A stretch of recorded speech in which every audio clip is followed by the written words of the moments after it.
ganacsatada Soomaaliyeed ganacsatadu mar walba waa laf dhabarka dalkan wax soo saarka shaqo siinta dadka dakhli oo abuurista dawladda hagaajinta jawiga dhammaan ganacsatada ay ku tiirsantaa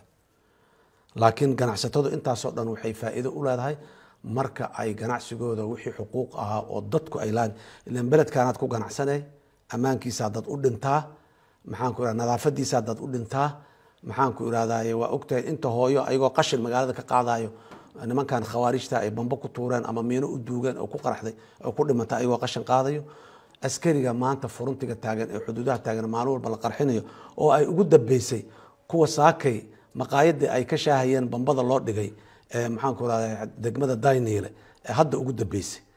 maalin walba dadaasaa u dhimanaya askarigaasi waxa loo dilayaa waxay tahay maxaad amniga u sugay maxaad dawladnimada u xoojinay maxaad dalka deganaansho iyo dawladnimo aad ugu soo dabaalay iyo wiilkaas u dhimanaya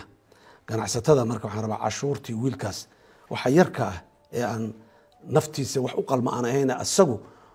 rabitaankiisa iyo dadnimadiisa oo u dhimanayo daraadeed ee muxuu ahay caawilcinaha loo soo biilay lacagta yareed dawladdu dakhli kale ma qabto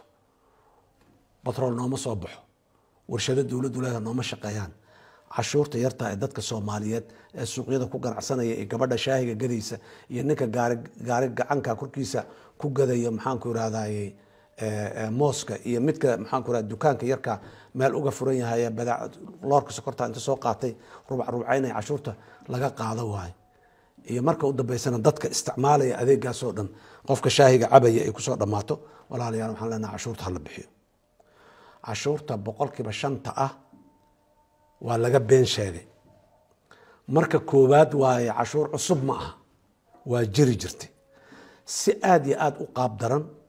oo aan la hubin meesha cidda qaaday iyo meeshay ku dhamaatay aan la hubin ayaa la idinkaga qaadi jiray waa la idinku handadi jiray waa la idinku muxuu ahay tacdiibi jiray maanta dawladda cashuurta inta nidaamsay system u sameysay digital ah oon qof ahayn ayay cashuurta idinku qaada ay rabtaa cashuurtaas waa cashuurka askariga amniga sugaya bashaarkiisa laga bixiyo waa cashuurta 10,000 oo macallin dawladdu ay ballan qaaday oo 6,000 oo kamid ah inta shaqaalaysiisay iskuulaadkii dawladda dib loogu furay ee hooyada aan $10 bisha aakhirkeeda aan dhiibi karin cunugeeda in iskool looga dhiga la rabo waa cashuurta macallinka jaamacadda ummadda Soomaaliyeed ee facultieskeeda kala duwan wax ka dhiga dhakhtarka soo saar ee injineerka soo saaro maxaan ku iraahdaa kan cilmi nooc kasta le maanta intaasoo faculty ka kooban soo saaro macallinkaasi cashuurta uu qaato waay lacag mishaarka uu qaato waay gabadha galaaskaas nadiifisa mishaarka ay qaadato waay cashuurtu adduunyada meel kastoo la jooga cashuur in lala baxsado iyo cashuur in la khiyaano waa dhacda laakiin system isa dawladdu u sameysata systemkii ugu horeeyay qof aamina ma jira system aamina jira la yiraahdo system aamina dawladdu maanta u keentay laakiin cashuur cusub maanta la soo rogay ma waa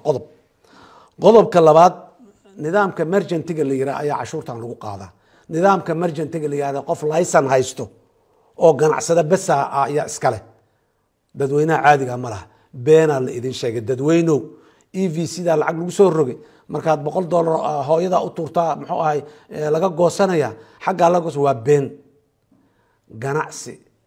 waaya lacagta cashuurta ay saaran tahay value added tax la yiraahdo VAT lagu soo gaabiyaa waa la yaqaana suuqa dhaqaalaha Afrika ee aan ku beernay dalka ugu yar 5% uu qaadaa cashuurtaas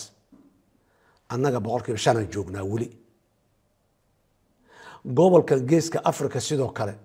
dalka ugu yar meesha ugu yar waa 15 meel ka yar 15 ma jirto dal petrol laho dhaqaale laho aan inta badan ba cashuur u baahnayn yaa laga yaabaa inuu intaas ka yar qaado laakiin dalalka kale oo dhani intaas ay qaadaan waxaan rabnaa marka dalka Soomaaliya inuu sheego cashuurta dawladda waa la habeeyay waa la daabiyay horay u socotay mid cusub maanta bilaabanaysa ma aha waa la fududeeyay waa la saxay tuugadii iyo gacmihii dhexe oo waxadayay oo wax waxeenay oo adinka idin handadayay oo in la walaal ganacsigaaga intaas aan ku qiimeynaya hadii kala keen maanta waxa systemka ku jirta waxaad gaday qofna kuma dhigi karo muxuu ahaa milyan gaday adoo maxaan ku raad 10,000 gaday si oo lacag hadhow mugal lacagtu badataan nusna qaado wixii aan meesha ka saaray system aaminaan u keenay systemkanaas ha la dhaqan geliyo yaan laga hor imaanin oo aan la dhihin waxaa soo haray culeysyada ay ganacsatada ka hadleen ama dekada ha ahaato ama gaadiidka ha ahaato ama checkpointyaal lacag lagu qaadaa ha ahaato ama wax kale oo cabasho ay sheegeen wasiirkii maaliyadda ay la fariisteen wasiirkii cabashadii inaad u gudbiseen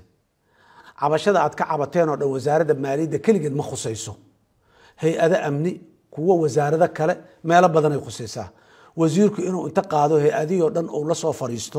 oo mid walba tan khalad waayo joojiya tan khalad waayo joojiya tan wadaday martaa wada saxa maaha ha laga leexiyo wadada saxda inuu yiraa ha ayaa laga rabaa uuna soo gaarsiiyey wuxuuna tusi sida uga shaqaynaya iyo waxa khaladka in la joojiyo ay tahay iyo waxa saxda in la adkeeyo la meel mariyo ay tahay waa lagu jiraa ganacsatadii akhyaarta ahayd ee wasiirka inta la fadhiisatay ballantaa la soo gashay qaarkood aad iyo aadaan uga xunnahay maanta inay abaabulayaan shoobare iyo balaayo iyo wax ay ka shaqaynayaan beledkan shoobara lagama shaqayn karo wax sharciga dhinac marsana lagama shaqayn karo dowladduna raalli ka noqon mayso ganacsatadana sharaf jab ayaa ugu jirta ninka ganacsada ahaa haddaanu certificate-ka cashuur bixinta aanu kala imaanin wasaaradda maaliyadda berri certificate cashuur bixina ma helayo certificate cashuur bixin haddaanu helinna shatigiisa cashuurta ma shaqaynayo war nidaamka dowladnimada sidaas isugu xiran yahay waa la nidaamiyey been iyo beenaale iyo mid dhexda ku jira oo wax kala dalaala laga saaray meeshii ganacsatada Soomaaliyeed waxaan rabaa inaan u sheego sida aan dhalinyaradii bajaajtaba ugu sheegay tabashadiina dowladdu waa tixgelinay waxaan idin qabanina waa la idinka leexina wixii nidaam in la nidaamiyo u baahan waa la nidaamina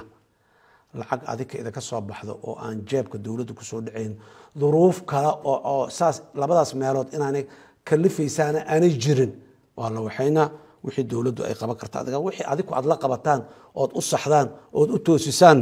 loomaba baahanayaba inay meel kale dhacdo laakiin waxaan rabaa inaan u sheego codkiina waa la maqlay tabashidiina waa la maqlay waana la xalinayaa fursad dowladda ha loo siiyo iyo hay-adaha dowladdu inay xaliyaan culeysyadaas la sheegay oo aad wasiirka maaliyadda la wadaagteen